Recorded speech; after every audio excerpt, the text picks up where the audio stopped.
Welcome to 'Cause We're Nerds, the podcast that covers trends and new releases in comic books, movies, video games, board games, and much more. I'm your host, Zach, and with me is my co-host and cousin, Caleb. Hey everyone. Thanks for joining us in our current series, Road to Marvel's Infinity War, where we will be discussing each MCU movie in release order, all leading up to Marvel's Avengers Infinity War coming out this week. Welcome to the jungle as we dive into Black Panther. What issues, if any, does this movie cause with the MCU timeline and Civil War storyline? What records has Black Panther achieved, and can it be stopped? And finally, is Killmonger the best MCU villain to date? Find out these answers and much more on 'Cause We're Nerds, Road to Marvel's Infinity War, Black Panther.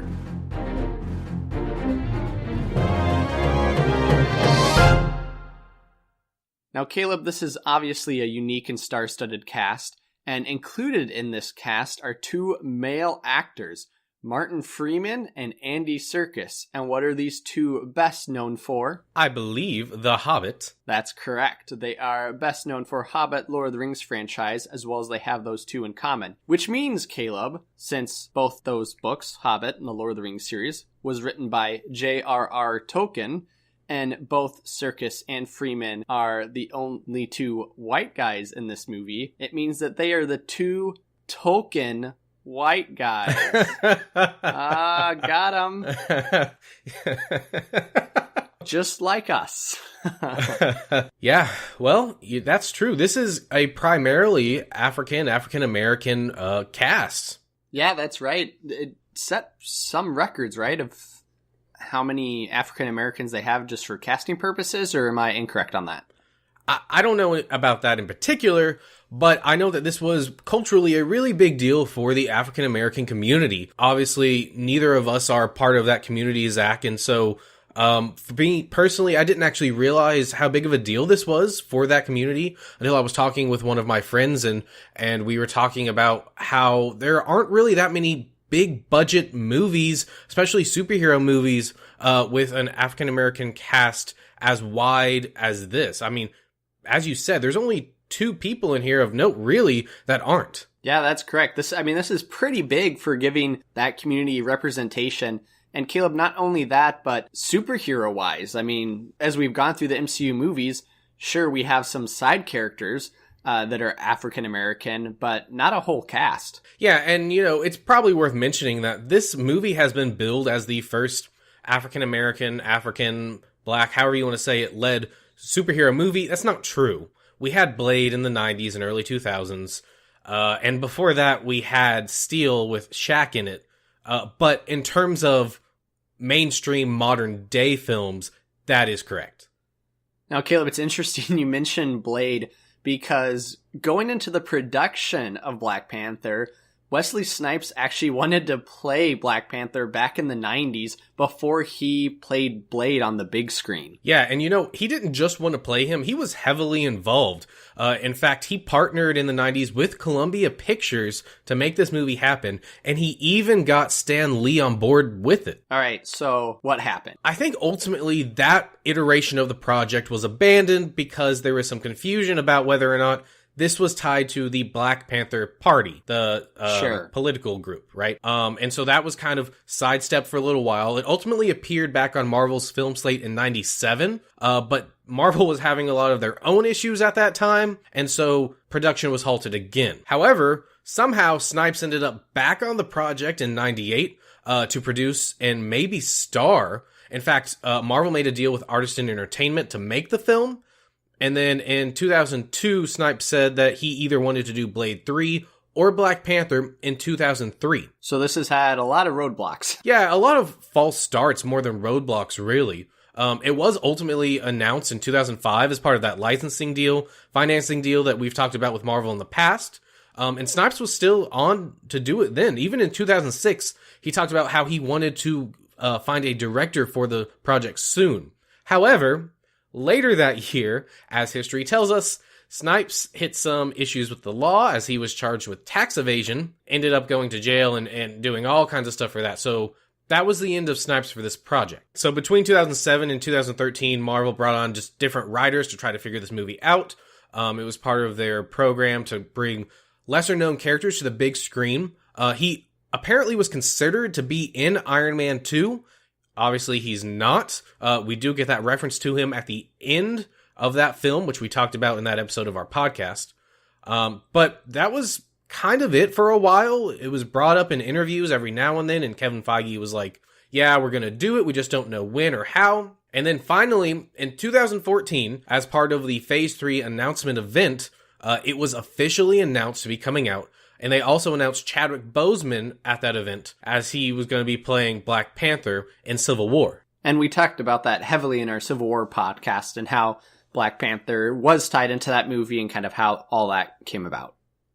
Right, and so from there, it was pretty smooth sailing. The date did shift around a little bit. This was initially supposed to come out last year in 2017, but because of the Sony Marvel deal, Spider-Man kind of slotted in to where Thor Ragnarok was going to be, which pushed that movie forward, which also pushed Black Panther forward to the February date it got this year. And so we got Ryan Coogler to direct Black Panther.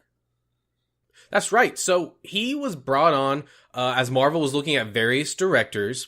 And then something happened, and I guess it just wasn't working out. And they stopped talking for a while.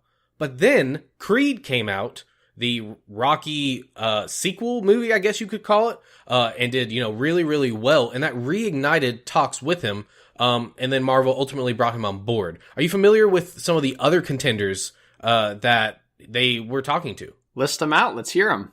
Okay, so one of them was Ava DuVernay, who did Selma and A Wrinkle in Time, which is currently in theaters right now.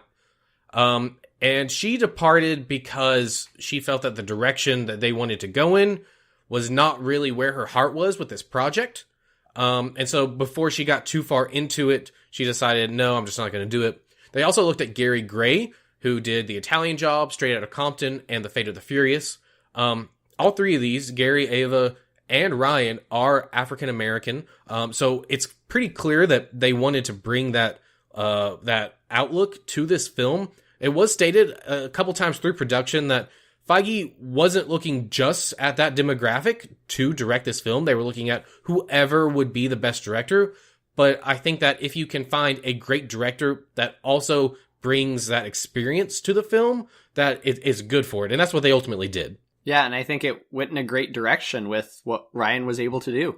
Now, it's interesting where you talk about representation here, Caleb. Okay, so we have an African-American director. The majority of the cast is African-American. And they also got Kendrick Lamar, a very famous African-American rapper. Have you heard about him before he released this soundtrack? I have not, but I'm not really big into the music scene, so that's not surprising. Okay, sure. So Kendrick Lamar is pretty major in the music scene, on the rap scene. And he was actually approached by Ryan Coogler to make up some songs for this movie. And initially, Kendrick was just going to do like one or two songs, but after watching the movie, he decided that he wanted to score a complete track. And so, I don't know if you've heard the songs like All the Stars or Pray For Me, on the radio. Pray For Me was co-written by The Weeknd. He stars in that track as well. So, I mean, there's some major songs in here, and I thought, I love the soundtrack to this movie.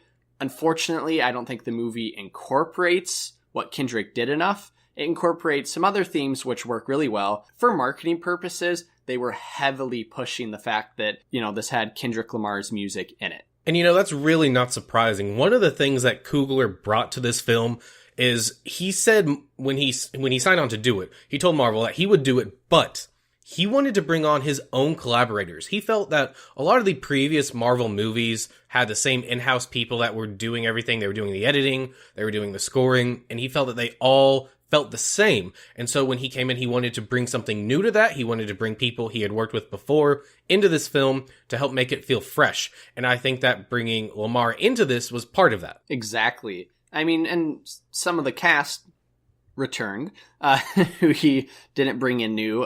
Some of those would be Chadwick Boseman. Did you know that he actually did not audition for this role? I did not know. Yeah, so apparently Marvel brought him in and just talked to him about what he wanted to do with the character, and that was enough to sign him. I like it. He did amazing in Civil War. He does even better here as T'Challa, Black Panther. I love this casting for Boseman. Yeah, I agree. We also have John Caney as T'Chaka. Martin Freeman as Everett K. Ross, and Andy Serkis as Ulysses Klaue.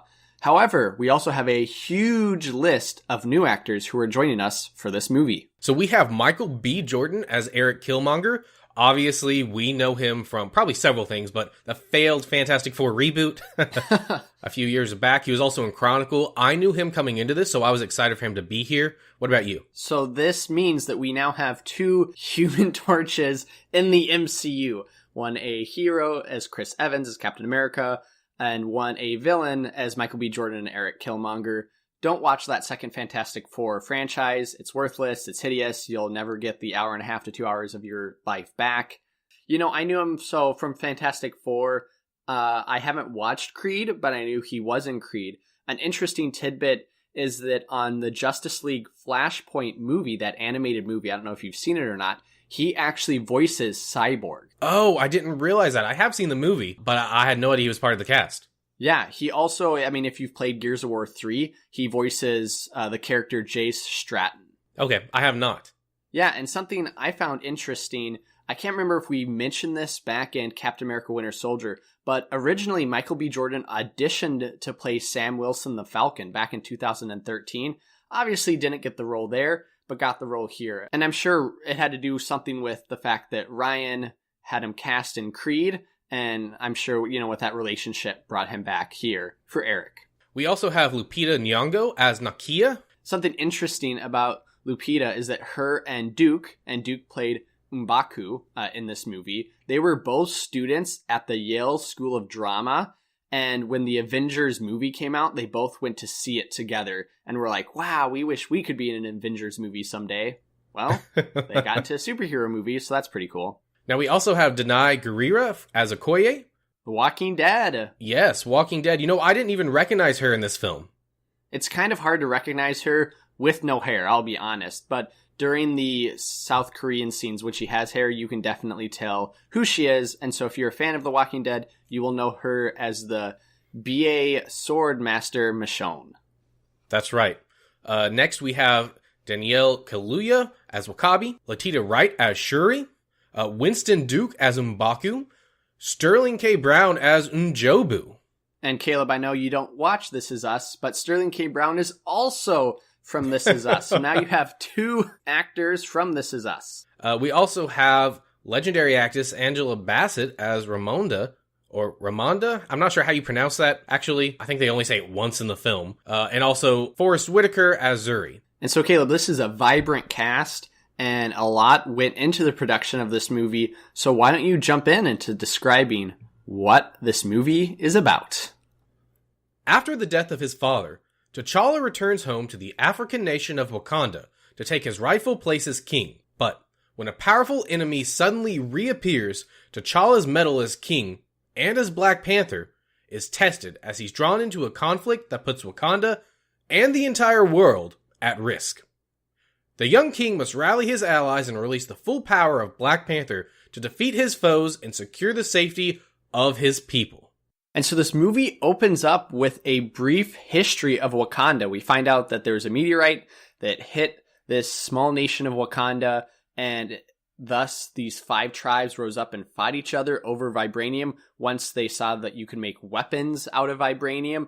And then there's this heart-shaped herb that the strongest of the tribe members found, and he was able to rule them all, and he became the first Black Panther. Now, Caleb, were you expecting this opening at all? I wasn't expecting this opening, but what I wasn't expecting even more is how political this movie is going to get, and not even really political, but how social it's going to be on its commentary. Here in the opening, when it's talking about all this, and it's talking about how the rest of the world moved on, we get really very clear shots of African people being taken into slavery, and obviously they would later be taken to America and other parts of the world. But I was surprised that they were hitting this head on like they do, just because really no other Marvel movie had done this before.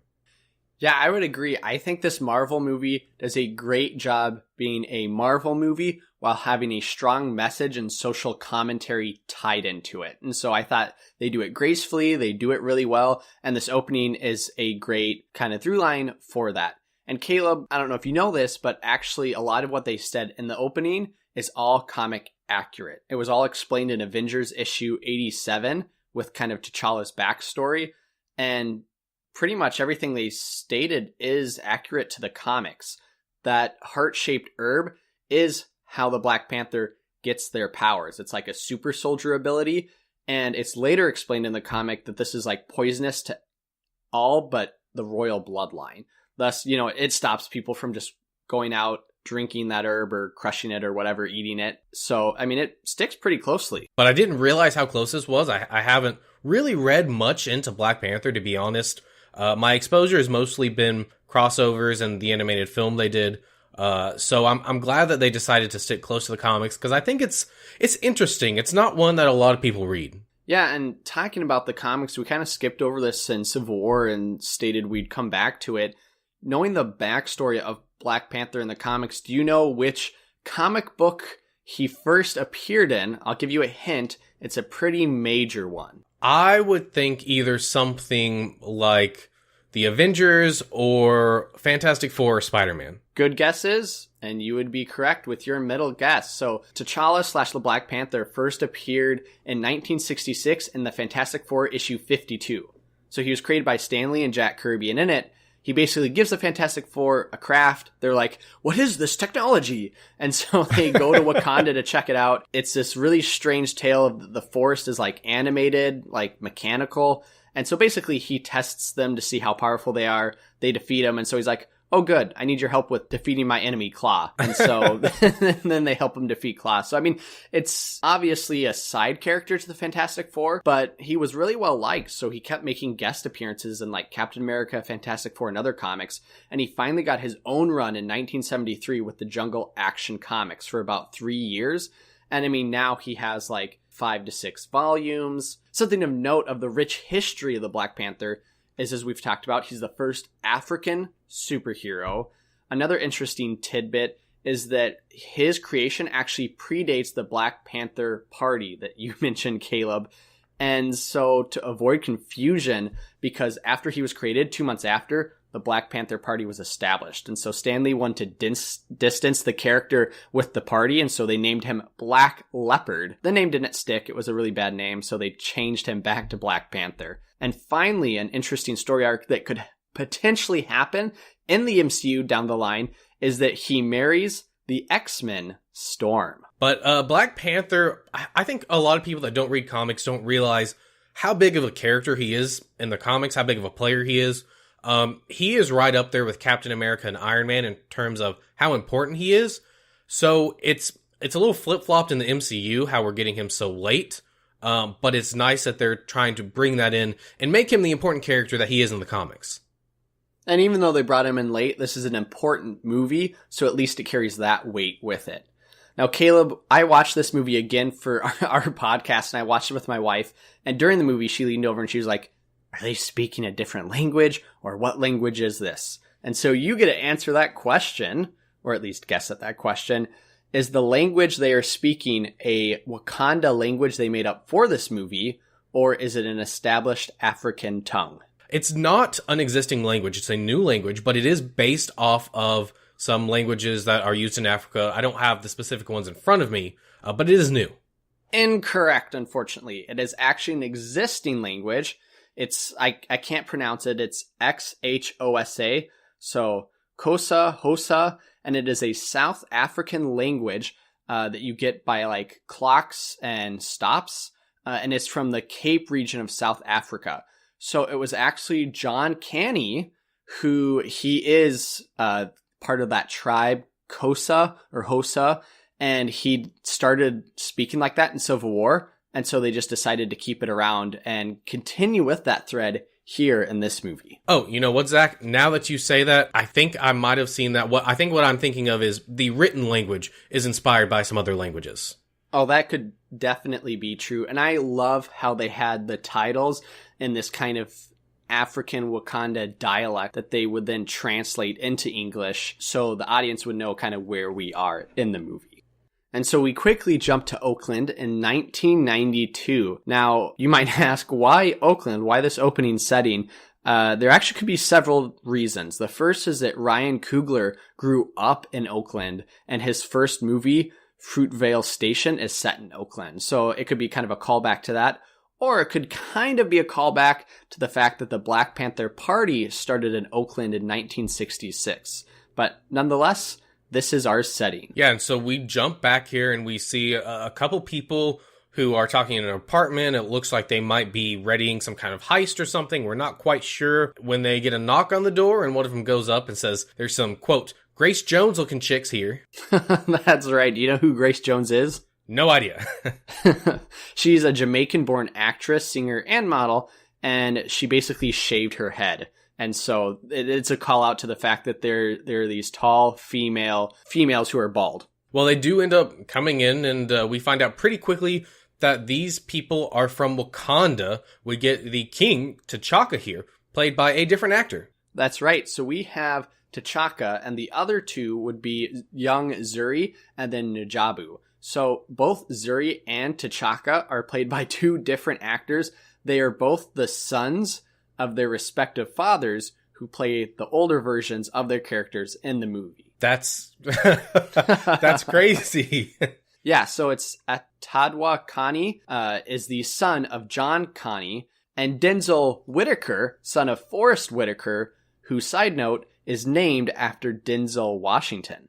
And they talk for a little bit, but we quickly find out that N'Jobu has assisted Claw, which we saw way back in Age of Ultron, steal vibranium from Wakanda, and that the king has found out about it. And he is basically calling him home to basically own up to these crimes. Yeah, and this is a pretty big departure from the comics. N'Jabu is actually not related. I mean, later there's a huge reveal we'll get to, but he's not related to any royal family. And on top of that, Claw kind of forced him to work with him. And because of it, him and his family are all exiled from Wakanda, end up living in Harlem, New York, but that's about it. And this is really just half of the scene that we will ultimately get in this film. And so we jump to present-day Africa, where we are in a plane and are introduced to several different characters, but we finally see Chadwick Boseman as the Black Panther. Now, Caleb, there is a severe timeline issue here, and when I Googled it, there are no articles written on it, which means this is one of a kind found right here on our podcast alone. Or you're just wrong, so go ahead and tell me and we'll decide. Okay, so I actually went back and watched Civil War to make sure I was right. In Civil War, when Captain America and Scarlet Witch are talking on the news podcast, which is played by MSNBC, the news broadcaster said, the explosion that happened last month. That is 100% accurate, okay? So that explosion, that event happened last month, and we talked about that during the Civil War podcast. You with me? Yep. But here in the Black Panther movie, it says last week. That was affirmed. I watched this movie twice, and I had to go and Google a couple articles and look up summaries of the movie to make sure I got that correct. And all the summaries I saw stated the events of Civil War, which happened about a week or two ago. Well, okay, so you might say, okay, Black Panther returns home kind of during the events of Civil War. Maybe he's able to jump back and forth, but that still doesn't work because later in the movie, T'Challa says he had handed over Zemo to Everett K. Ross, and it doesn't really make sense. So there's a huge disparity in the movie of when this actually takes place, timeline-wise. Yeah, I think that's probably an oversight. I think that you could say that, yeah, he comes back and then he goes back to finish off Zemo and all that, and then he comes back and the rest of this movie happens. That would be weird. I don't really like thinking of it that way. So, yeah, I think really, it doesn't really matter though, right? Anyways, there's timeline issues. It doesn't add up. But I agree with you, Caleb. It doesn't really matter. I just thought it was interesting to point out the fact that those timelines don't accurately match up. But we do get some cool looks at the Wakandan technology here, which we didn't really get a look at in Civil War. We see the ship, which later on we kind of see looks like Black Panther. We do see this kind of sand technology that they have in this film, which I'm assuming is like grains of vibranium that they use. Yeah, really cool. But we are introduced to Okoye here, who is a Dora Milaje. This is not the same person that we saw In Civil War, this is a different one. Zach, why don't you tell us about her and the Dora Milaje in the comics? Sure. I mean, just briefly, Okoye didn't appear until Volume 3, which I'm going to talk a lot about some of these characters. And if I say guess what volume they come from, your answer is... 3? 3. A lot of them come from 3. And the first issue of 3, which was in 1998. So there's no really huge plot twists here. She's just a character from the comics. She's one of the Dora Milaje, and that's pretty much it. And the Dora Milaje themselves are basically personal bodyguards for the Black Panther and the King of Wakanda. They come from all of the 5 tribes in Wakanda, and they are also supposed to be potential queens to the next king, but in the comics that's never really acted upon, and I don't think that's necessarily needs to be canon here for this movie as well. But of course, the Dora Milaje as well appeared in Volume 3 of Black Panther. And so we do get some humor here in this scene, Zach, and I really like the humor that we get. This is kind of introducing us to the kind of film this is going to be, the kind of humor we're going to get, and I think this is where Marvel really needs to go overall. Pull back the humor a little bit from some of your movies, have these more dramatic moments like this film does, but sprinkle it with a little bit of humor, and that's pretty much what they've been doing in the Captain America films, both Civil War and Winter Soldier, and I think it works really well. I never freeze. And Caleb, you say dramatic moments. This opening could have been a very dramatic moment, which it was not because of the stupid vibranium armor that the Black Panther wears. Caleb, I said I hated it in Civil War. I think I hate it more in this movie because there are no stakes to this, right? In the comics, he's jumping around.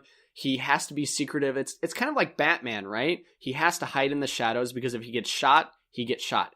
Here, I'm not really sure why he was sneaking around, why he just didn't walk up to all of them. One of the scenes, a guy was shooting at him, and nothing was happening. He was just walking. And so, yes, it's cool, but I just hate it. I guess I kind of liken this to the Spider-Man thing I talked about in 2 episodes ago, I think, where, Spider-Man in the comics, it's a big deal, people not knowing who he is. They stripped that away for the movie. I think they're doing something similar here. It is mentioned later on when he gets the new suit that it can block small handguns, like nothing big. So I'm assuming the reason he's sneaking around here is because if they had a chain gun or something like that, or a shotgun, it wasn't going to block it very well. In addition to the fact that this is not even the upgraded suit. Okay, that actually makes a lot of sense. Well, Caleb, we find out that he was here to rescue Nakia, who was undercover as an agent. Now, Nakia does appear in the comics. She appears in Volume 3? Volume 3, Issue 1. She is a Dora Milaje, actually, in the comics, which we'll get a kind of a callback here in the movie as well. And in the comics, she has an unhealthy level of fantasy towards the Black Panther. Like, during this time, the Black Panther is dating another girl. She wants to date him. She basically tries to kill his girlfriend, and then she runs away, gets captured by a Black Panther's villain. What's important to note, though, is that she's basically dead. Killmonger finds her, uses these arcane methods to bring her back in the comics, and in the comics, she becomes the villain, Malice. So there's some call out to this in South Korea. If you remember, she's wearing green and red, kind of like Poison Ivy.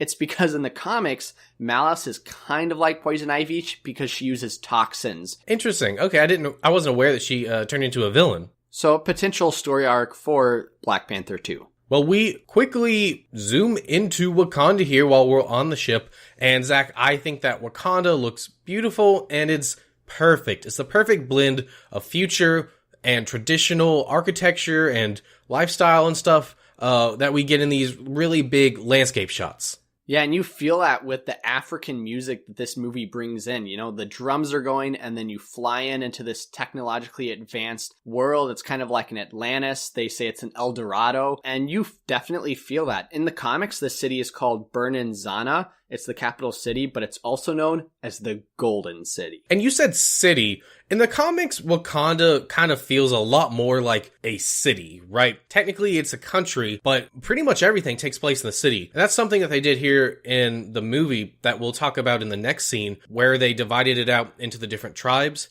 to help it seem like more of a country instead of that singular city.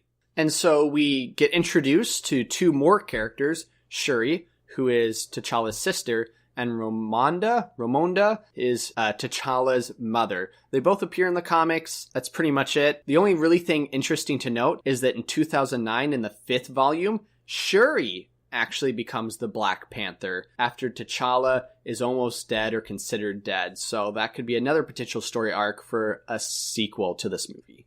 And before we get too far into Wakanda, we are quickly taken to London for a short scene where Eric, we don't know his name at this point, but Eric is looking at a museum, and it's an African museum, and it's a really great scene where basically a person dies because they've poisoned her coffee, and they steal some vibranium artifacts. Now, something to note, Zach, here is, I mentioned in an earlier podcast, I live in the Atlanta area.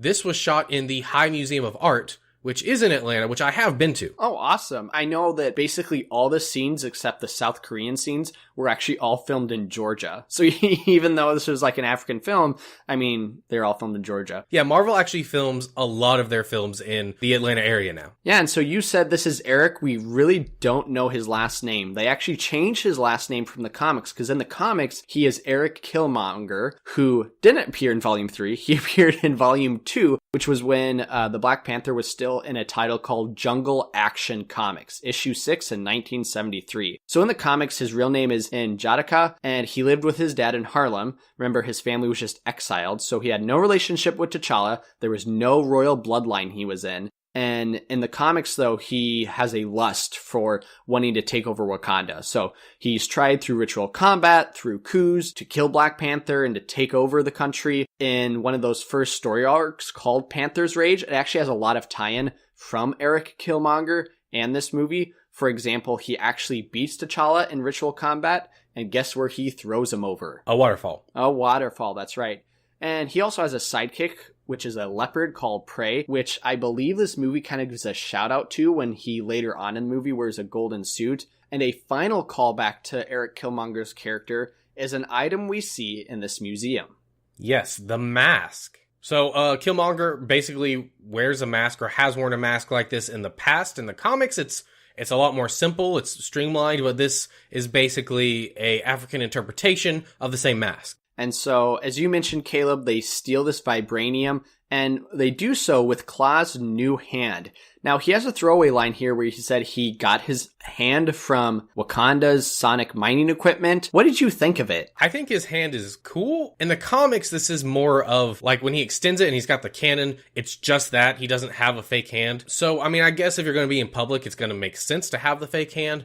I think it's cool. I don't really know how it works as a mining tool. We never see that used in the film, but given how it can absorb the kinetic energy that we see later in the film, I could go with the fact that they would use sonics to mine it. Sure, and his hand itself, I thought was just strange. You know, rubbery. I hated it. I mean, I get it, why it's rubbery, but I hated it. However, I thought Andy Serkis did a fantastic job as Klaue, so I quickly overlooked the hand. Yeah, it is rubbery, but I think it's supposed to be like that. Exactly.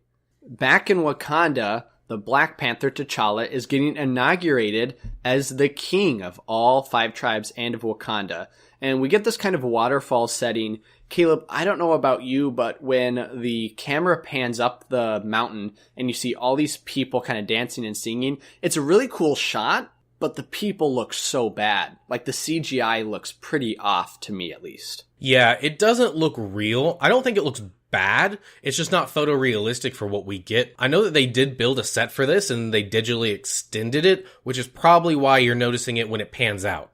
And this is actually kind of based on the environment. It's based on 2 waterfalls. One's called the Aqueza Falls that are in Brazil and Argentina, and the other are the Victoria Falls in Zambia, Zimbabwe. And so this setting is all based off of those waterfalls that actually exist. And we are introduced to those 5 tribes we've talked about a couple times. And they are the Golden Tribe. So the Golden Tribe wears black and purple, which is the symbol of the sun in Africa. And they also have a lot of panther-themed designs.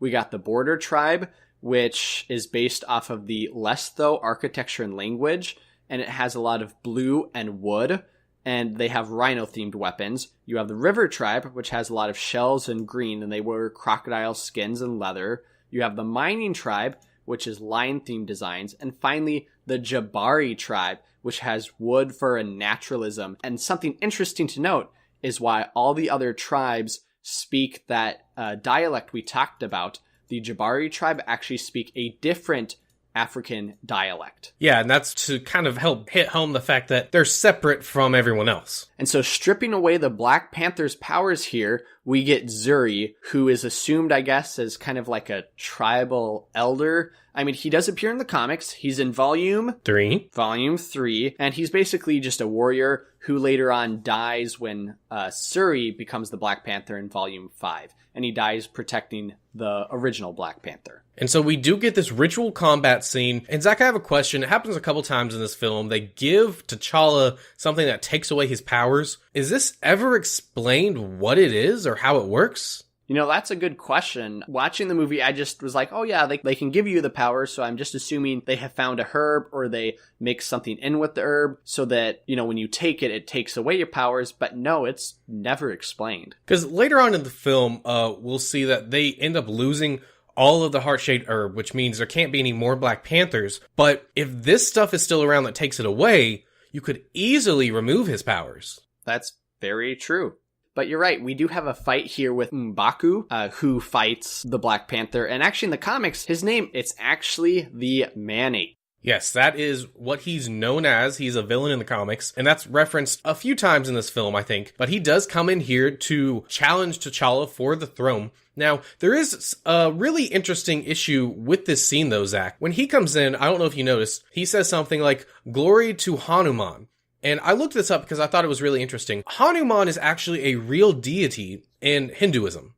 It is. I'm assuming they had the Jabari tribe worship this real deity. I mean, it's a departure again from the comics since he worships a white gorilla and he bathes in like the blood and eats the flesh. And that's why he's like the Man-Ape and he's a villain to like the Avengers and, you know, the Black Panther and all that fun stuff. But here it's a real god. Yeah, so basically, in the comics, he does worship that white ape god. His name's something like Gekre. I'm not really sure how you pronounce it, because in the comics, they're part of the white gorilla cult, as opposed to the panther cult. But for this movie, they basically kept that and just renamed it, because they thought that white gorilla god or whatever sounded dumb. So they borrowed this name. But because it is a real figure in Hinduism, this caused some issues. This Hindu deity is heavily featured in the Ramayana, which is a very important book or story in that culture and society. And it's actually a monkey deity, which does tie back into the man-ape motif, where he literally dresses up like a giant ape in the comics. Yep. And so in this story, Hanuman is actually tasked with retrieving something called the Sanjivani, which is a herb that can heal and revive the dead that is located on a mountain. All of this really closely mirrors this film where they have to get the herb to the mountain where the Jambari tribe is to, quote unquote, revive the dead T'Challa. See where I'm going with this? Yeah, I am. That's actually a really interesting tie-in. I mean, I know they changed M'Baku's name because, let's be honest here, Man-Ape is a very derogatory villain name here. Right. And so I definitely agree with that name change, but that's really interesting that they changed the god here to a Hindu deity and how well that actually ties in. Yeah. And, this actually did cause some issues though and some controversies because it is a deity. This line ended up being bleeped out. Any reference to it's bleeped out in India. Sure, I can see why too. In India, the deities are very respected, right? I mean, they don't eat cow meat. Right, and to them it was kind of seen as cultural appropriation, basically taking that and bringing it into this tribe, which wouldn't have actually known about that. True. For our U.S. culture, I don't think it's a big deal, but for the Hindu culture, for anyone with those sensitivities, I think it's probably a good call. Yeah, I would agree here. We do get one more reference to his comic book part and the mask that he's wearing when he comes in here. It is a gorilla mask. So T'Challa defeats M'Baku in the fight, and our kind of next scene is that we see that T'Challa is gaining the powers back through the herb, and he goes to the ancestral plane. And I got this really strong Lion King vibe the first time we jumped at this ancestral plane. I'm assuming we see a bunch of panthers, that the panthers equal the ancestors, and there's this kind of this tie-in here. I mean, I can't remember if they ever state the god's name or the deity's name, but in the comics, the tribes all worship the panther god Bast, except for the Jabani tribe. Yes, they do actually say that in this film. That is correct. And so this is kind of a cool callback to that. And I do have some questions. Do they have to go through this ceremony where they bury them every single time they get the powers? My assumption would be actually no, but it is more of a ritual, something that they do. I mean, I know later on they bury him in the snow, but again, I feel like that's more of a ritual calling, and it's something heavily ingrained kind of in their past, and it's just part of their community. Okay, but while he's in here, he does get to speak to his father, T'Chaka. And for the most part, too, this is kind of like the comics. The comics never state that it's the ancestral plane, but I mean, it has this feeling of like, another realm. And I think that this works really well in establishing the more spiritual side of Wakanda, which we don't get too much of in this film, but is a fairly big deal in the comics. And so in the next few scenes, we actually get T'Challa kind of jumping around all over Wakanda. So first he kind of goes to the outskirts and visits W'Kabi, who is in the comics, but's the chief of security. And he, just interestingly enough, is also killed when Zuri is killed in the comics protecting the Black Panther when Shuri becomes the new Black Panther. And it's also kind of brought up during the scene that Wakanda has this interesting refugee issue, which, again, Caleb, is a heavy social commentary issue that's happening right now. And so the idea is that why should Wakanda be closed when there are refugees that could use the resources and technology of Wakanda? So I like that they brought that up and they carry it through in this movie. Yeah, it's very topical, especially when you consider a nation that closes borders and does have this plentiful bounty. But after T'Challa visits W'Kabi, he does end up in the throne room, where he's talking to, I guess, like a council of advisors. Yeah, I am assuming that each tribe gets a representative, so it's just like the strongest warrior or representative of each tribe. And they have found Claw. They have discovered that he is now going to make a purchase in South Korea by selling this vibranium. And so T'Challa decides to go after him, not before he makes a quick pit stop here in the Wakanda Tech Center with Shuri. And Zach, what are those? What are those?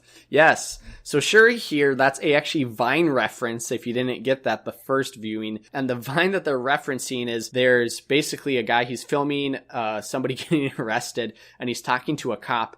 And then out of nowhere, he goes, "I have one question for you, officer." And he pans down at the officer's shoes and he's just wearing these like really bad sneakers. And he's like, "What are those?" So they just meme it here, which I mean is okay. Yeah, pretty funny. We do get a reference to the Back to the Future franchise where she's talking about that old movie that they used to watch. Yeah, not only the movie they watch, but they show that they have the Nike power shoes. And later on, they reference it again as she talks about a hoverboard. So this movie is referenced several times in this movie. But the important thing about this scene is really getting T'Challa the new costume. That's right. So he gets a great new costume with new powers. Kinetic powers, where it stores the kinetic energy, in a kind of a comedic scene. But when he's looking at them, he gets two options. He gets ones with a silver necklace and one with a gold necklace. In the comics, he has had a gold necklace that he's used with gold accents on his costume. So that's a call out to that. But he has also used the silver version. And it's kind of here, too, Caleb, that we get an explanation of vibranium. I mean, it's kind of all throughout this movie.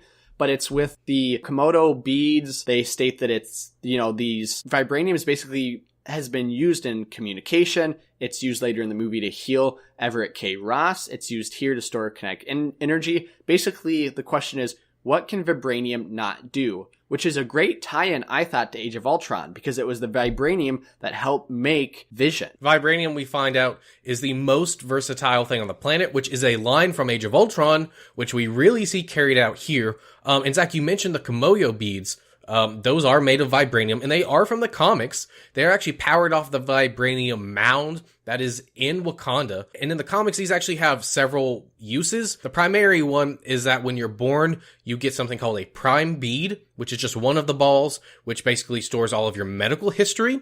And then they have specialized ones that you can also add, such as an AV bead, which is like a holographic display, communication beads, which you can use to communicate with other Komodo beads, and also use like sign language to text with them, and then other very specialized ones. Here, they don't go into that, but I think they're also used for sort of the same thing, except for the history of health. And so we visit our third kind of location in this movie, apart from Africa and London. We have South Korea.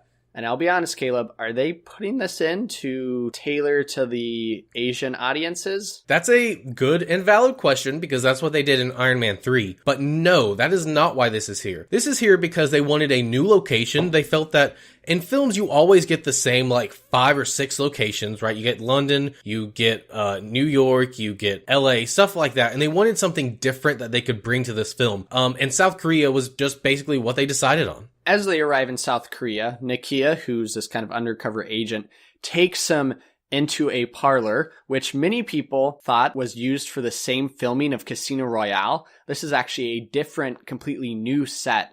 But as we have our heroes, Nakia, T'Challa, Okoye, walk up and stand and look over at the gambling tables, they're wearing green, black, and red in that order respectively, which is actually the same colors for the Pan-African flag. Oh, that's really cool. I didn't know that. Yeah, so that's kind of why they're all wearing those different vibrant colors. Now, Zach, what do you think about the soundtrack here? It's here that we actually get one of the Kendrick Lamar songs. I can't remember which one, and it's sadly one of the only times we hear it here. I just wish we would have heard it more, but it works. But we do quickly run into Everett K. Ross. Yes, where he gets a quick talk with T'Challa. We get some references to Zemo, to Sokovia as well. And also there might be a Captain Marvel connection. Yeah, okay, so he has had a role change, Caleb, because he used to be the Deputy Task Force Commander of the Joint Terrorism Unit, but now he is CIA, and before that, he was a pilot, so I'm not really sure how they try to fit that all in, because the CIA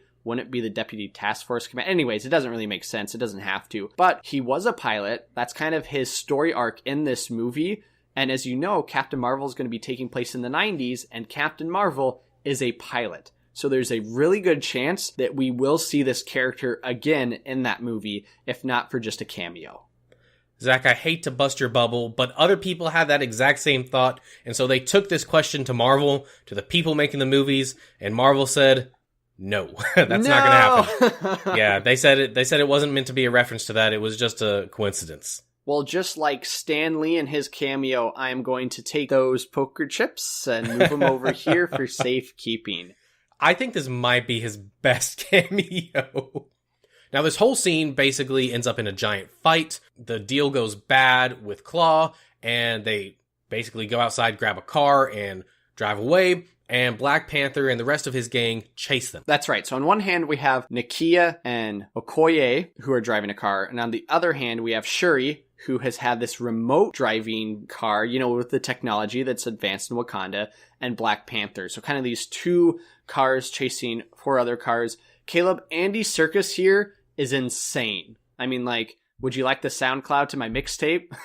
He is insane, and I love it. I love his character in this film. I'm very disappointed they killed him off. Yes. But it does make for a very fun car chase. I love the holographic car that they have. Really great technology. Ultimately, they do end up capturing Claw. Yeah, so they end up capturing Claw, and it's at this scene where T'Challa states, "Every breath you take is mercy for me." And which is actually a line directly from the comics. It was spoken by the Black Panther in New Avengers issue 22 in 2014, and he's speaking to Namor, who basically caused a tidal wave to crash over Wakanda. And so I thought it was kind of cool that they took that line directly from the source material. And since they have Claw, they take him back to the CIA base where Everett wanted to take him. And we get some kind of talking here. It's mentioned that Wakanda is basically El Dorado. This is when Everett is talking to Claw himself. And Claw is trying to tell him about the wonders that are in Wakanda.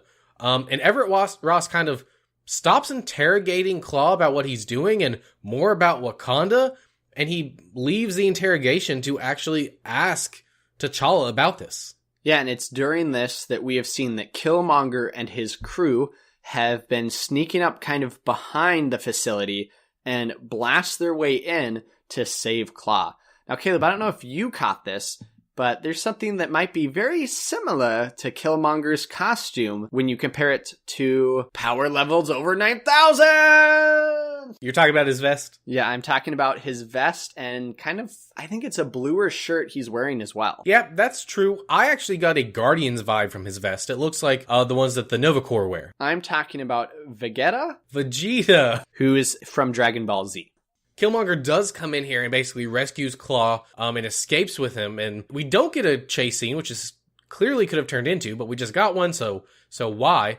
Instead, what happens is Everett gets shot here, and T'Challa decides to take him back to Wakanda. Yeah, so he takes him back to Shuri, who drops a line, "Oh, another white boy," which is indicating Bucky from Civil War, which we'll see later on in the movie. But W'Kabi here is pretty mad that T'Challa was unable to bring back Claw, which then ties into Eric Killmonger, because we see that they have gone to a kind of abandoned airport plane yard.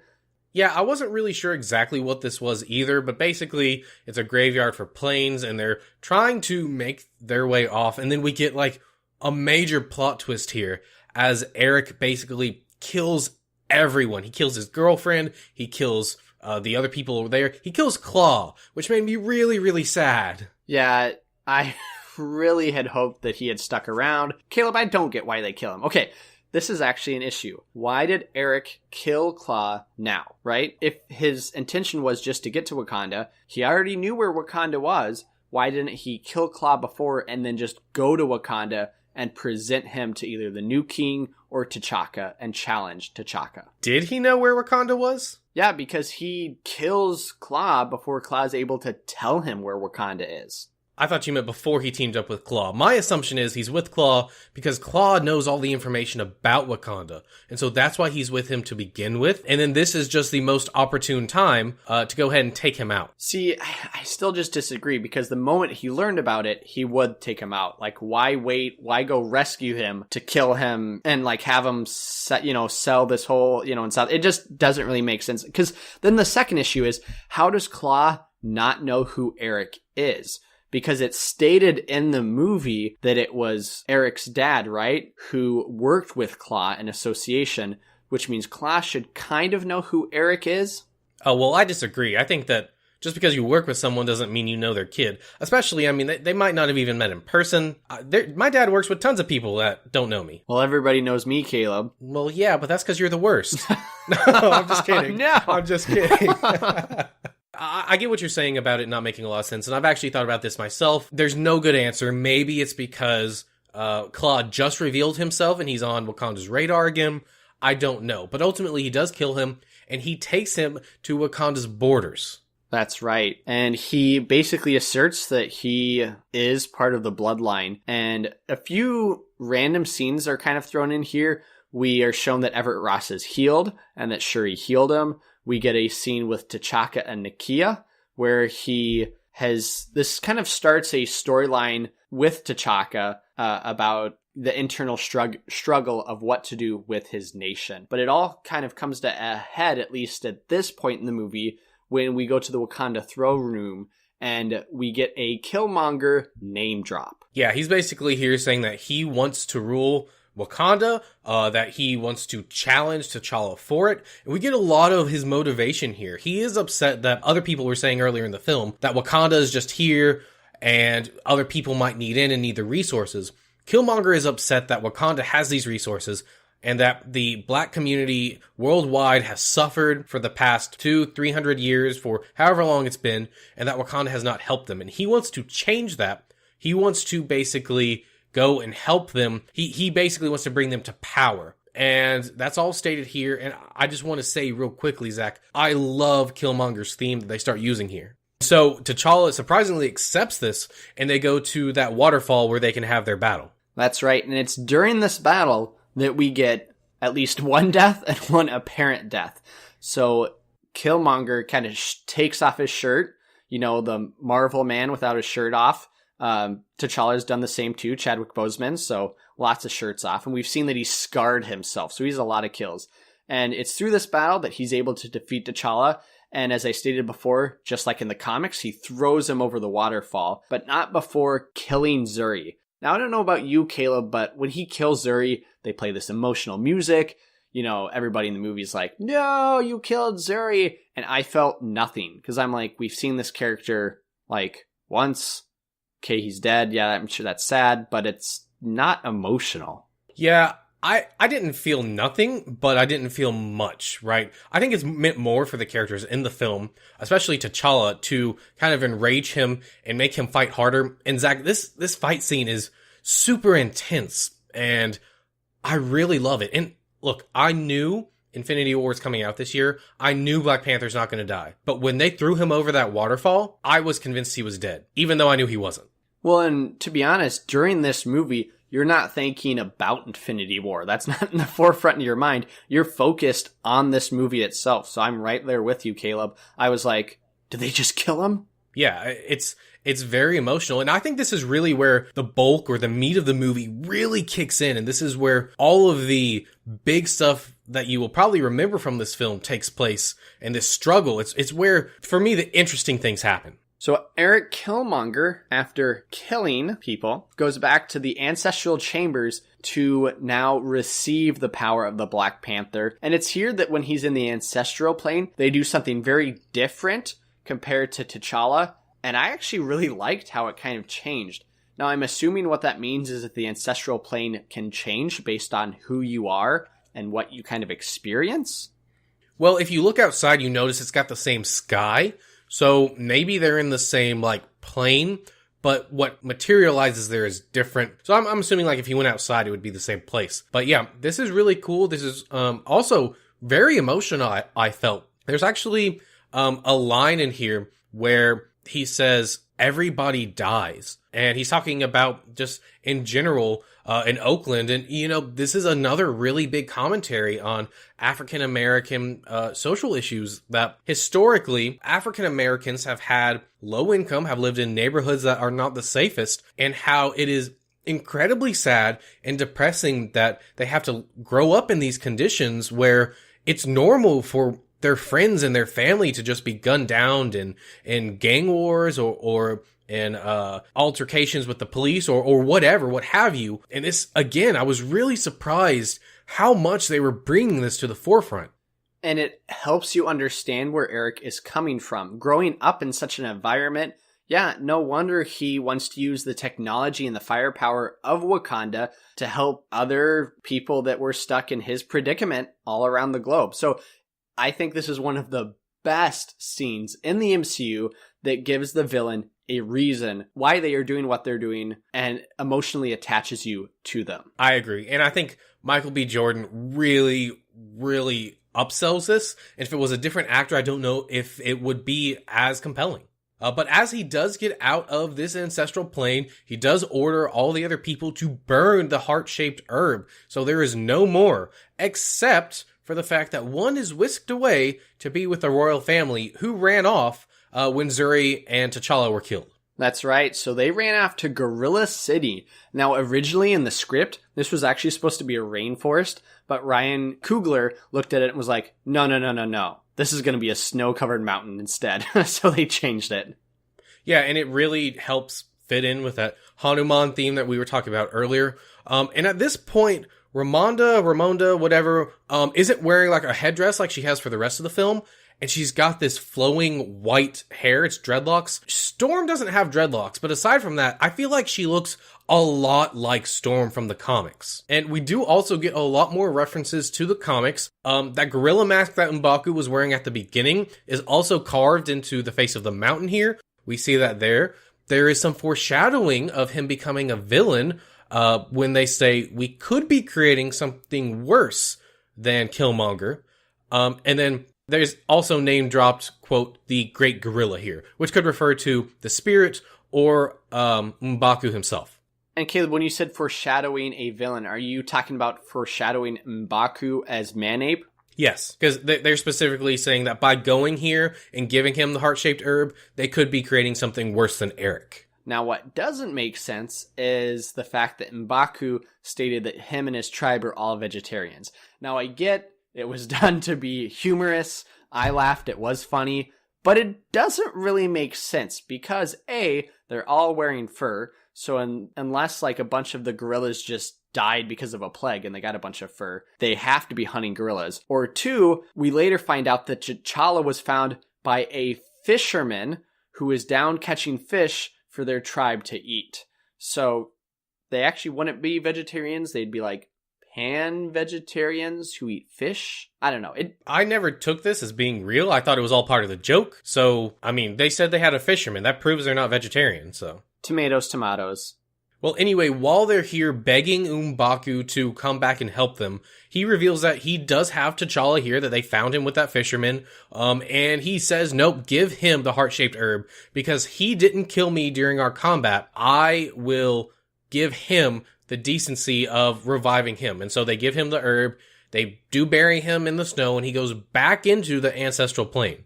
And this is where a huge turn for his character happens. So previously he had found out that Eric is his cousin, and that his dad killed his uncle. And after doing that, just left Eric out. So this causes him to, when he goes to the ancestral plane, talk to his dad. And it's kind of this flip, right? We said he's been struggling with this whole idea of opening Wakanda up to take in refugees, to help other people who are in bad situations. And I think it's here that he decides, wow, my dad has been hiding our city when we should have been helping people like Eric. Yeah, and so he really, I think, comes into his own here. He's wanted to be like his father through this whole movie, and this is where he decides, no, I'm going to be my own person. I'm going to do my own thing. And that's what he does as he comes back out of this. He's alive now. And Shuri luckily brought a Black Panther suit with her.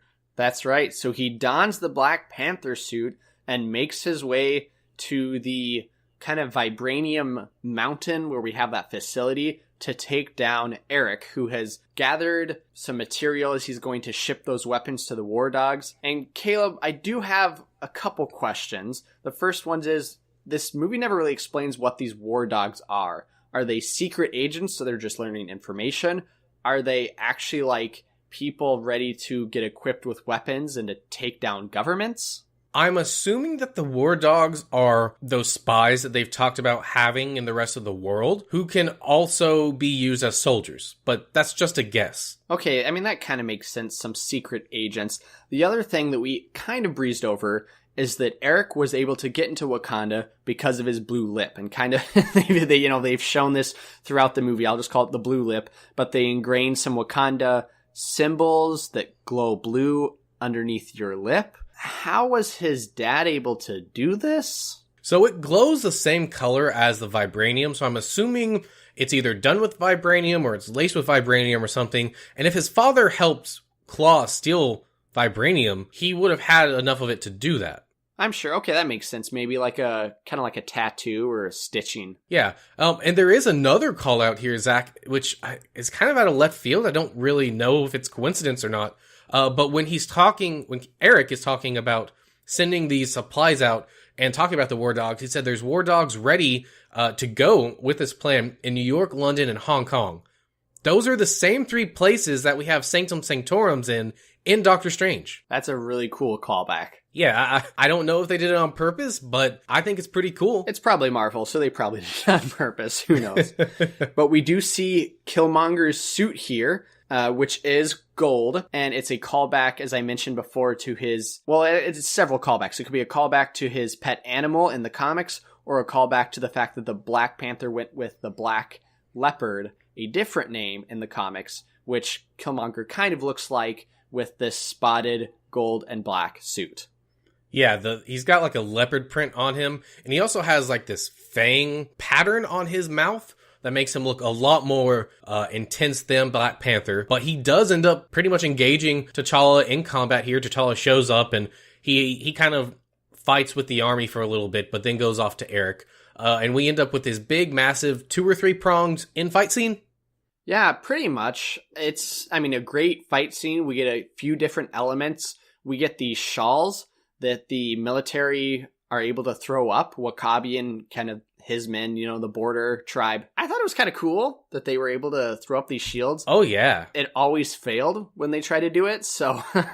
Well, they're meant to stave off people that aren't using vibranium weapons. That is true. We also get the rhinos that the border tribe call in to help defend or, win the battle, and which is a call out to the comics, because in the comics, the Black Panther has fought several rhinos, specifically in that storyline, the first storyline with Eric Killmonger. Yeah, and this is where I think the CGI looks a bit shaky, pretty much in this whole fight scene. I know when they're fighting, they look a little bit rubbery. I don't have a big issue with that. My bigger issue is these rhinos. They just don't look right.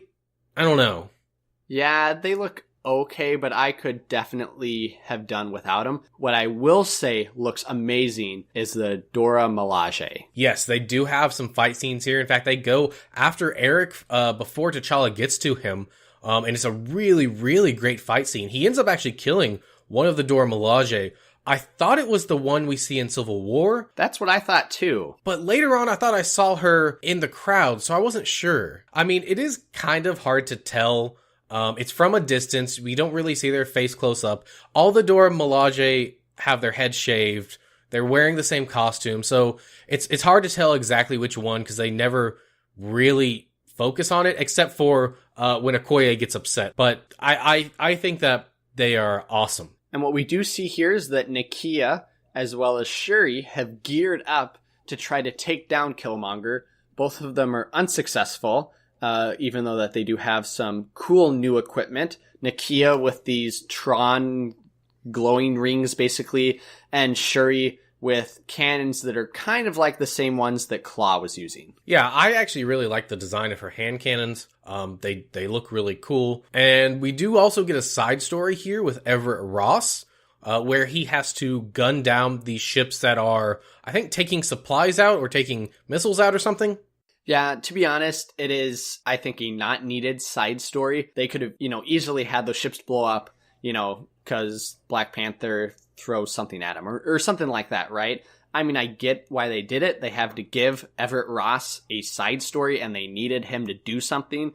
But that was probably the least exciting part of this whole battle. Yeah, I agree. But at least they didn't bring him in here and then just not do anything with him. And so kind of wrapping up this battle, what eventually happens is that the Black Panther takes on Eric, and they both kind of fall through this tunneling and the shaft that we had seen before into the mountain, and they land on one of the train tracks that transports the vibranium throughout this facility. And earlier, we had heard that because of this facility, that Shuri had built some type of technology that allows the vibranium to be processed and move at very high speeds. But because they're moving at such high speeds, it's going to affect their vibranium suits. But yes, they do affect the suits, and I think there's really cool effects where there's like moving holes all over the suits. I was impressed by how that part of it looked. The fight scene is okay. There's some tense shots, I think. Overall, the fight is not very tense. But of course, it does end up with T'Challa winning. That's right, and I don't know if you got this feel, but I definitely got a Star Wars The Phantom Menace feel. And I don't mean, let's try spinning, that's a good trick. I mean, like, the ending where we have Obi-Wan Kenobi, Qui-Gon Jinn, and Darth Maul, and they're waiting because of those shield shutters. It felt like the same with the train, and them, Killmonger on one side, Black Panther on the other side, waiting. Yeah, I didn't actually think of that, but that is exactly what it's like. That's a good call out, Zach. Another call out mention that we have here is at one point, I think it's Eric. They like go and jump off the side and they grab one of the magnetic things and it swings them around with their claws, which is pretty much the exact same thing that Wolverine does in the very first X-Men movie when he's on the Statue of Liberty. You still remember those movies? I have scrubbed them from my mind. No, the X-Men movies aren't bad. Well, the first few. You know what happens to a toad when it's struck by lightning? Look, I didn't say they were all good. It was like the first one. Give it a break. Okay. Well, it's here that Killmonger does eventually die at the hands of Black Panther. Well, I guess before dying, he gets stabbed, and T'Challa takes him up to see a sunset. And I thought this was a great death for Eric, because he states something to the fact of, I would rather die a free man than to live a slave. Yeah, he actually says he wants to be buried in the ocean with his ancestors that jumped from ships because they knew death was better than bondage, which again is really bringing that message to the forefront in, I think, a very, very powerful way. He's still convicted. This is not a villain that when he's dying, he decides, oh, I was wrong. This is more, I think, real life where he has decided something and he's going to carry it out. And even on his deathbed, he is not going to forsake his values. And this to me was very touching. It's beautiful with the sunset, and I think if you're going to kill the villain, this is the way to do it, right? Like, I don't want them to copy this in every other film, but this is the best villain death we have gotten in any Marvel movie. But with that, the threat has been stayed, and we get some scenes kind of showing what's happening to Wakanda after this. T'Challa does meet up with Nakia, as it's revealed that she might stay in Wakanda with him. So we'll see her again in Infinity War next week. This week, Zach. This week. And kind of a final scene to wrap up this movie shows us back in Oakland, where this movie opened up.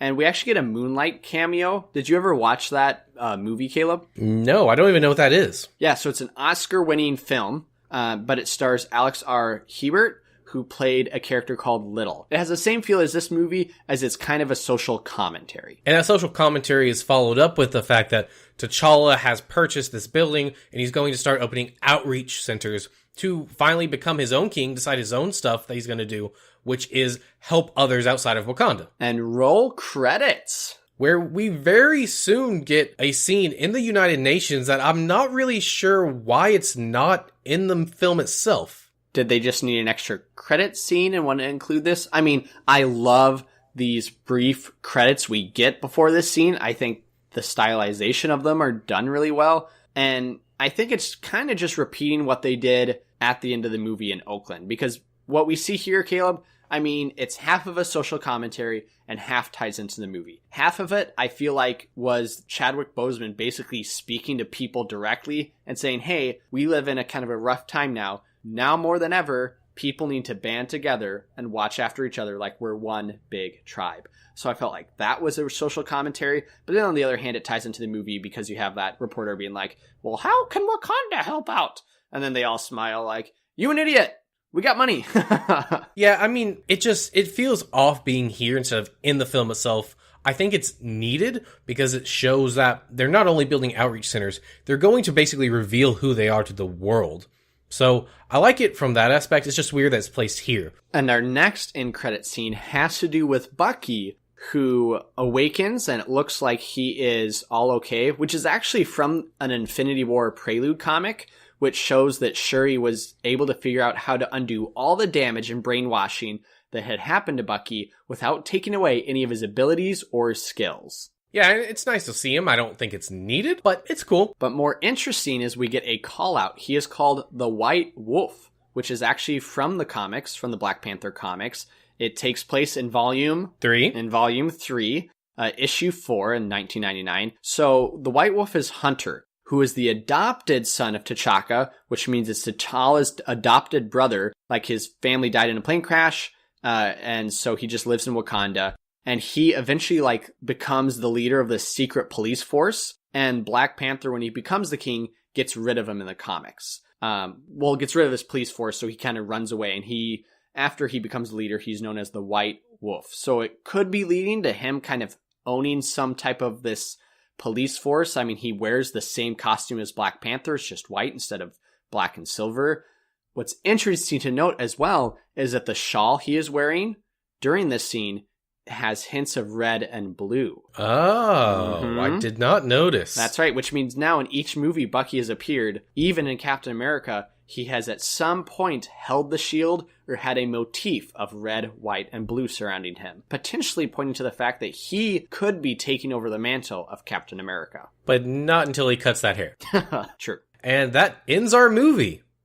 So Caleb, this movie is still out in theaters. When I went and saw it about a week ago, it was packed. There were still like 20, 25 people watching it, probably all in preparation for Infinity War. So keeping that in mind, how is this movie continually doing critically and commercially as of today? So you said yours was packed. I actually saw this opening weekend, and then I went again about a week ago. I tried to go the week before that, but I got to the theater, and it was sold out completely, which is insane considering this movie has been out for a month and a half, almost 2 months at that point. A long time. It is doing very, very well. It was released February 16th of 2018, this year, and its budget has not been officially released, but it's estimated to be between $200 and $210 million. Currently, its worldwide gross is sitting at $1,315 million, which is enormous, Zach. And this has just done so much business. People keep going to see it. And it's received really, really well. It's got a 96% on Rotten Tomatoes and an 88 on Metacritic, making it the highest rated MCU movie out of all of them. So you said 1 billion. I know this has surpassed Titanic and how much money it has made. Is this now the highest grossing movie of all time? I mean, if not, it has to be in the top, 3, 4?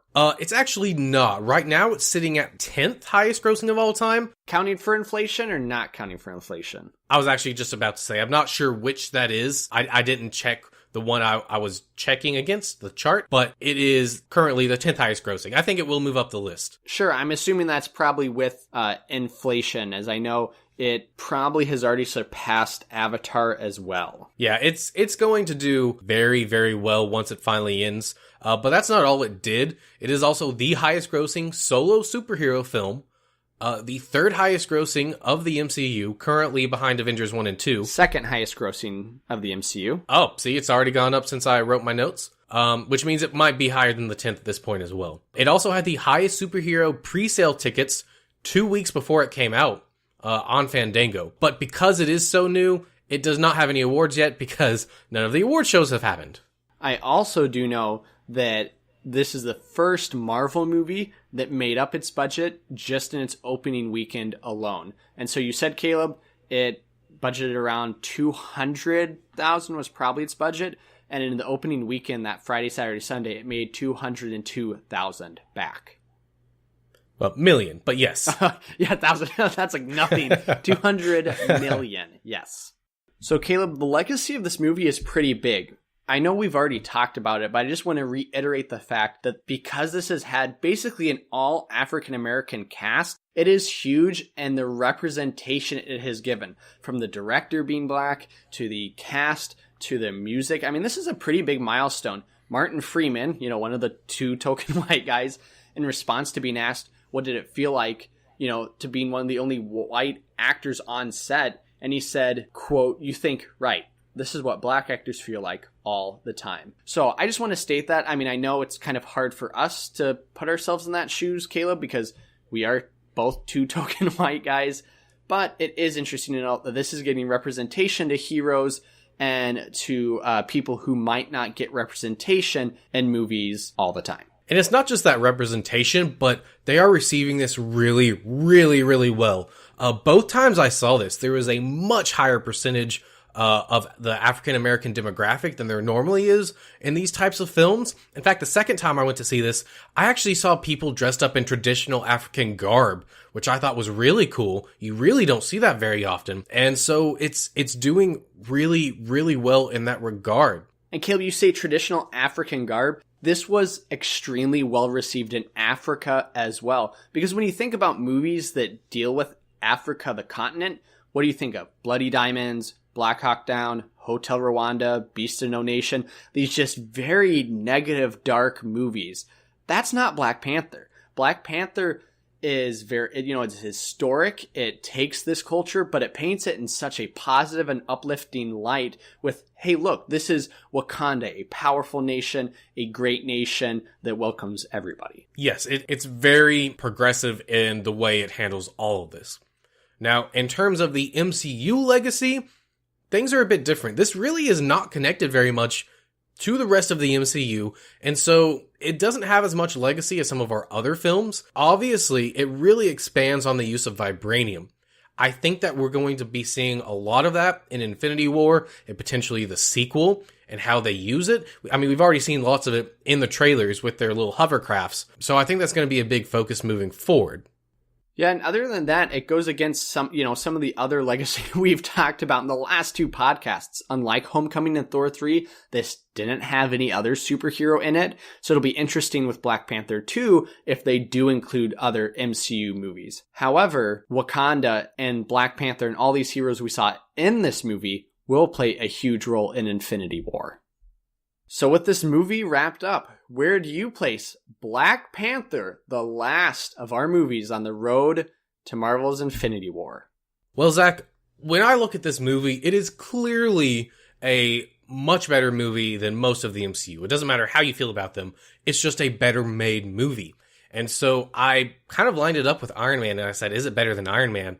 And yeah, and it just kept going up the ladder with that. It's better than Iron Man. It's better than Spider-Man. I think it's better than the first Avengers. I think it's better than both Guardians of the Galaxies. And so I got up to the top of my list, which is Winter Soldier and Civil War, and I'm like, well, is it better than these? And you know what? I think it's better than Civil War, because Civil War is such a fun movie, but it's not tight and cohesive the same way this film is.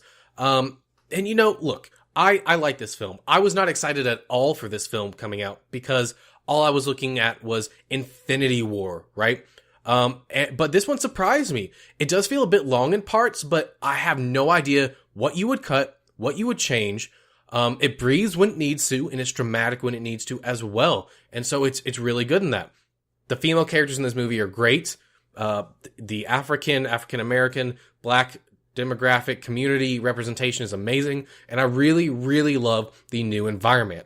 Also, just great soundtrack. So, yeah, it is better than Civil War. I don't think it reaches the heights that Winter Soldier reaches for me personally. I think that that's probably just a taste thing. So I'm actually going to put it between those, which puts it at my number 2, really high up on my list. From 1 all the way down to 18 at this point, my list is now Captain America, the Winter Soldier. At number 2, Black Panther. And then Captain America, Civil War, Guardians of the Galaxy Volume 2, Guardians of the Galaxy Volume 1, The Avengers, Spider-Man Homecoming, Iron Man 1, Thor Ragnarok, Doctor Strange, Thor 1, Avengers Age of Ultron, Thor the Dark World, Captain America the First Avenger, Ant-Man, The Incredible Hulk, Iron Man 3, and then Iron Man 2. Wow, that's really high. That's awesome. What did you think, Zach? All right, so this was a great movie. I would agree with you, Caleb. I wasn't really looking forward to it because I was thinking Infinity War, Infinity War, Infinity War, Infinity War. And I was just hoping this movie tied into Infinity War, which it really doesn't, to be honest. I mean, it will, but it doesn't give us any promos into Infinity War. So I was disappointed in that. But just looking at this movie as a standalone movie, it is a great movie. Great villain. The storyline sticks together. You know, you root for the hero. Again, I hate the vibranium costume, but it's fine. You know, it works. The representation that it gives to the African American community, I think, is a great and huge milestone here. The music by Kendrick Lamar was amazing. Why didn't they mix it more into this film? I don't know. So, you know, there's a mix of good and bad, with overall it being a good film. So where do I put it? I would agree with you. It is better than Iron Man. It is better than Spider-Man. But it's just out of reach of my top 5. I love humorous movies. I love movies where they have a lot of heroes together, which is why Thor Ragnarok is my 3, Avengers is my 4, and Guardians of the Galaxy Volume 1 is my 5. And I just don't see Black Panther breaking that top 5. However, it does reach my 6th spot in my list of movies. So when I rank all the movies that are currently out in theaters right now or out on DVDs, the 18 Marvel movies, which means, fittingly, Iron Man's almost in the middle at number 8, and bringing my list from top down is Captain America Civil War at 1, Captain America Winter Soldier is 2, Thor Ragnarok is 3, Avengers is 4, Guardians of the Galaxy Volume 1 is 5, wrapping up my top 5, and then we have Black Panther is 6, Spider-Man Homecoming is 7, Iron Man at 8, Ant-Man at 9, Captain America at 10, and my last 8 would be Doctor Strange at 11, Guardians of the Galaxy Volume 2 at 12, Avengers Age of Ultron at 13, Thor 2 at 14, Thor at 15, and the last 3 I'll never see again, Iron Man 2 at 16, Incredible Hulk at 17, and Iron Man 3 at 18. Wow, well, you know what? We got this far. We've done 18 movies. Zach, we are, from time of recording, 7 days away from Infinity War. Are you pumped? I am pumped, and we have a special surprise for everybody. Caleb, are you ready? Zach, I am beyond ready. This really feels like a culmination of the past 10 years of my life, which on one hand is really exciting and on the other hand is kind of sad. I got an awesome shirt for it. I have another shirt that I'm probably going to wear to our second viewing when I go see this.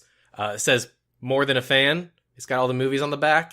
But anyway, yes, I am super pumped. Everybody I know is super pumped, so I'm ready. I am spoiler free. The only things I've seen are the 2 theatrical trailers they've released. I haven't seen anything else. That's good. Yep, I have stayed spoiler free, and I am excited going into this movie.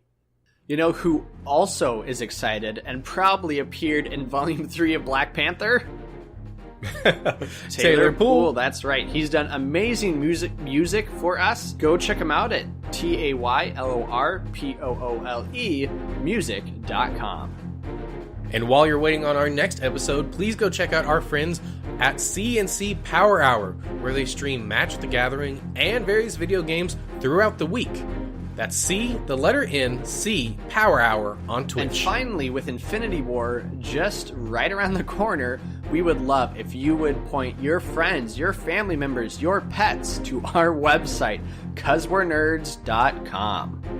You can find all the places you can listen to our podcast there. Thanks for listening to 'Cause We're Nerds, Road to Marvel's Infinity War, Black Panther. We would love to hear your comments or feedback at cuzwe'renerds@gmail.com. That's CUZWERENERDS@gmail.com. Or you can leave us a review on iTunes. You can also follow us on Twitter, Facebook, Instagram, or any other major social networking or podcasting sites. Join us next week as our culmination of the last 4 months leads to Marvel's Avengers Infinity War. We have a very special surprise in store for you as we break down the Infinity War movie. Will our past predictions all come true? How will this movie set up Marvel for Phase 4?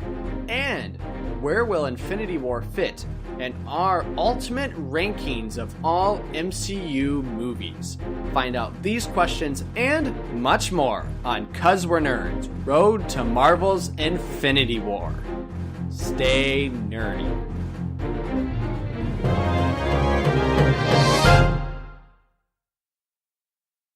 And Denzel White Walker is the son of Forrest White Walker, who is named after Denzel Washington. It's definitely Whitaker. Did I just say White Walker? I've been watching too much Game of Thrones.